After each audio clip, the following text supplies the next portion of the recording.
This is the perfect RIA, in case you didn't know. Bringing you all the strategies to help your business grow. Are you happy? Are you satisfied? Are you hanging on the edge of your seat? Sit back and listen in while you feel the beat, yeah. Another myth bites the dust.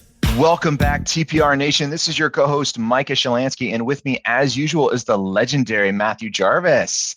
And today we got a pretty good follow-up Friday. We had a wonderful Monday episode that's talking about head trash and Jarvis. We're going to jump right into this thing. What are those big head trash issues? What are those things that we talked about on Monday that we need to be fixing today?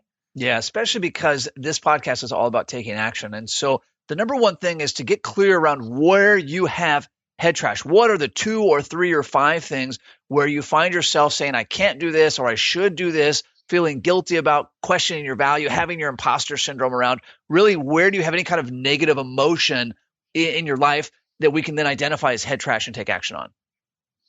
Absolutely. So this is important to call out, right? We have to name our fears. We have to name those things that are out there. And if we don't, what happens is, at least for me, right? I'm not a therapist professionally anyways. But one of the things that I have to do personally is I have to name what these things are so I can recognize them faster next time. Because if I know I have imposter syndrome, then boom, all right, these are the symptoms of imposter syndrome. Awesome. What do I got to do to fix it? If I have issues around delivering massive value, if I have issues that I'm not delivering progressive, that I'm not actually worth it. I'm not worth the fees that I charge, right? Whatever that head trash is, once I know what it is and name it, now I can move on to the second step after that, which is taking out the trash, eliminating that head trash. Totally. And so that's looking for activities that help you take out the trash. One that I found is just trying to be objective about the trash. So if I'm saying, hey, I feel like I'm not delivering value to my clients, perfect. How can I objectively measure that? For me, I look at how many value adds have I delivered, which is, by the way, why we do one every single calendar quarter, because I can always say, within the last 90 days, I've delivered massive value to clients. But Micah, this can be other things too. That can be your hobbies. It can be physical activities. It can be reading a book, whatever helps you kind of clear your mind of that negative emotion.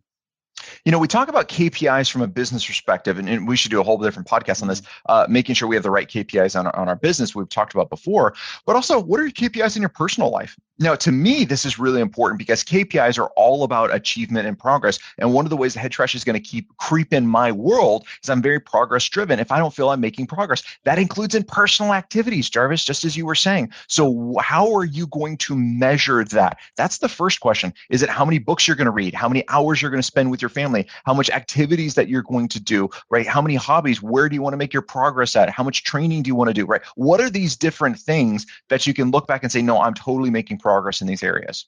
Yeah, it really is. I think the next area would be then say, what activities or what settings or what environments lead me to have more head trash?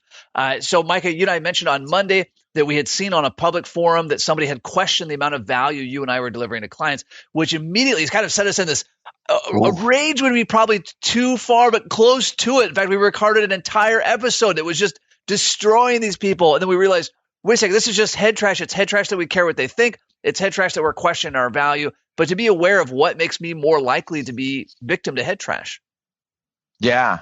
What makes you well, I hate saying trigger warning, right? But what sets you off in those areas that you need to be watching out for to make sure you're being proactive at it? And great, when that happens, what are your activities to deal with that? What are your activities to take out the trash? And the other thing we talked about, which is important to me, is being quasi-open with this with my team and with my family. And I say quasi-open, right? Because it's still team employees. You got to be careful on how we're structuring things. But I also need to lead by example of saying, look, I was having head trash issues about A, B, and C, and these are the things that I did. I appreciate you guys when I was irritated in the office. This is why, and this is how I fixed it. Now, the reason for that is I'm being transparent for a couple of reasons. Number one, so they can see if I have head trash about these issues and know that says, hey, look, this is just something that's going to set Micah off. Yep, I'm human. I got flaws too. And number two, they can start self-identifying and saying, where is their own head trash in certain things? Because it's not just us. It's our family. It's our team members. It's our friends. Everybody has head trash in some capacity. And if by you leading as an example of saying, I'm being proactive in this and you making yourself better, guess what happens?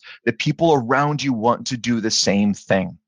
Well, I love that, Mike. And I think related to that is while you need to have transparency with your team, as you pointed out, Micah, that transparency has to have boundaries because of the employer-employee relationship, even with your spouse, other things. but with whom can you be totally transparent, just 100% transparent with your head trash? For us, that's our mastermind. It's also having coaches in place, but you need to have somebody with whom you can say, wow, I'm really feeling like I'm not delivering value to my clients, and they can help you be objective about that, and they can help you work through that head trash.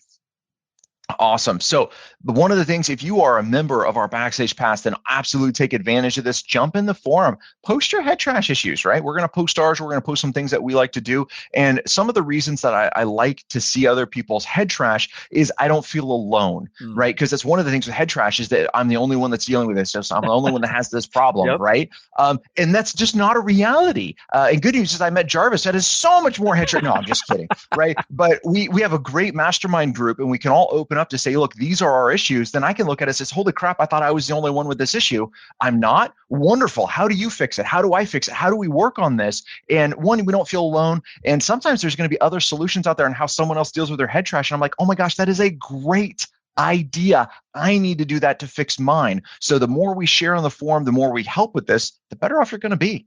Yeah, totally.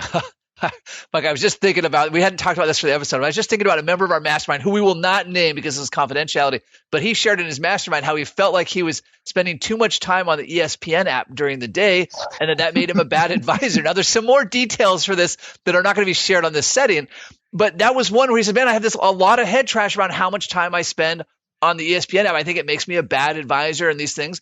And so we were able to, with him, to step back and say, great, we laughed about it, of course. Right. But then we said, all right, objectively, are you delivering massive value to clients? Yes, I am. Are you being a great father, a great spouse? Are you working out? Yep, all those things.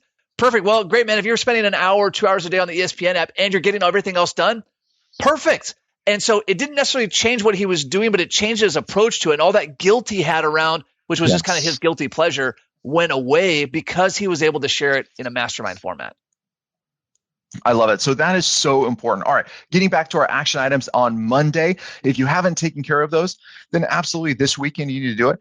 Number one, what are the top 3 activities you need to do to cut your head trash? And I shared with you mine, which was talking to clients. Delivering value is a great way to get me out of head trash. Number 2 is working out, having some concentrated focus where all I can focus on is in that physical activity right then. And for me, it has to be a physical activity because that's mental. I got a lot of space up there in the brain. So a lot of thoughts are floating around. And then number 3 would be making progress on an activity, tracking my progress over time to make sure I'm being proactive. Those are the 3 things that I need to do to make sure I'm taking out my head trash on a routine basis. That's right. The second action item for Monday was list 5 pieces of head trash that you have. These are can'ts, they're shoulds, they're maybes, they're I wishes, and really list those out so that you're aware of them. And when those creep into your mind, you say, oh, that's my should about the ESPN app, or that's my I can't about fees. Whatever those are, be aware of those so you see them coming and you can fend them off. Awesome. And last one, who is your coach? Who is your mastermind? Who is the group of people? This is not a family member, definitely not a spouse, and this is not a team member. This is not an employee that's there, but who is part of your team? Who's your mastermind? Who's your coach that you could reach out to when these things come up to give you some solid pushback? And if you missed it, go back to Monday's episode, and I shared what Jarvis's pushback on me is, which is pretty brass tacks and accurate. So it's something that you need in your life to make sure you're always pushing it. I love that. And of course, action item number 4, vote early, vote often. Go ahead and give the podcast 5 stars and or post it to your social media platforms. That way we can increase our readership, our viewership, listenership, whatever the ship is for podcasts. Awesome. And until next time, happy planning. Happy planning. Hold on before we go. Something that you need to know. This isn't tax, legal, or investment advice. That isn't our intent. Information designed to change lives. Financial planning can make you thrive. Start today, don't think twice. Be a better husband, father, mother, and wife. The perfect RIA